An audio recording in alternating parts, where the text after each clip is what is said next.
এটা কেবিনেট ডিসিশনত Gorkha autonomous council গঠন কৰিব পাৰে। Hi friends, Rabha Assam autonomous council के चीफ टंकेश्वर राभा ने जोर देकर कहा है कि गवर्नमेंट के पास सदिच्छा होने से वो गोरखा ऑटोनॉमस काउंसिल भी जरूर बना सकता है। वो अपने भाषण में कह रहे थे कि गवर्नमेंट अगर मोरन ऑटोनॉमस काउंसिल बना सकता है, मोटक ऑटोनॉमस काउंसिल बना सकता है, राभा असम ऑटोनॉमस काउंसिल बना सकता है, तो फिर गोरखा ऑटोनॉमस काउंसिल क्यों नहीं बना सकता।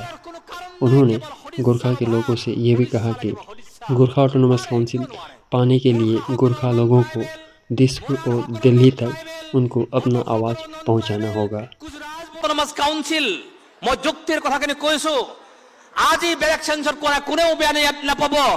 আজি যদি অসম চৰকাৰৰ নেতৃত্বত যদি মৰাণ সকলৰ কাৰণে অটোনমাস কাউন্সিল গঠন কৰিব পাৰে, মদক সকলৰ কাৰণে অটোনমাস কাউন্সিল গঠন কৰিব পাৰে, গুজৰাজ বংশী সকলৰ কাৰণে অটোনমাস কাউন্সিল কৰিব পাৰে, এটা কেবিনেট ডিসিশনত গোৰ্খা অটোনমাস কাউন্সিল গঠন কৰিব পাৰে।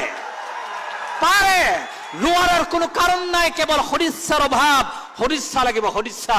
পাৰে, কিয় নোৱাৰে? গোৰ্খা সকলো নন ট্ৰাইবেল, মোৰাণ সকলো নন ট্ৰাইবেল, মটক সকলো নন ট্ৰাইবেল, গুজৰাজ বংশী সকলো নন ট্ৰাইবেল। সেই তিনিটা নন ট্ৰাইবেলক যদি ট্ৰাইব অটোনমাস কাউন্সিল দিব পাৰে, গোৰ্খা অটোনমাস কাউন্সিল কেলে দিব নোৱাৰে মই বুজি নাপাওঁ। দিব পাৰে, তাৰ কাৰণে আপোনালোকে দিব লাগে আৱাজ, তাৰ কাৰণে আপোনালোকৰ চিন্তা, আপোনালোকৰ বক্তব্য, আপোনালোকৰ কথা দিছপুৰে শুনিব লাগিব, দিল্লীয়ে শুনিব লাগিব, শুনাই দিব পাৰিব লাগিব। কাৰণ আপোনালোকৰ 30 লক্ষাধিক গোৰ্খা মানুহ অসমত আছে। Friends, thank you for watching. ऐसी खबर पाने के लिए आप हमारे चैनल को जरूर सब्सक्राइब करें।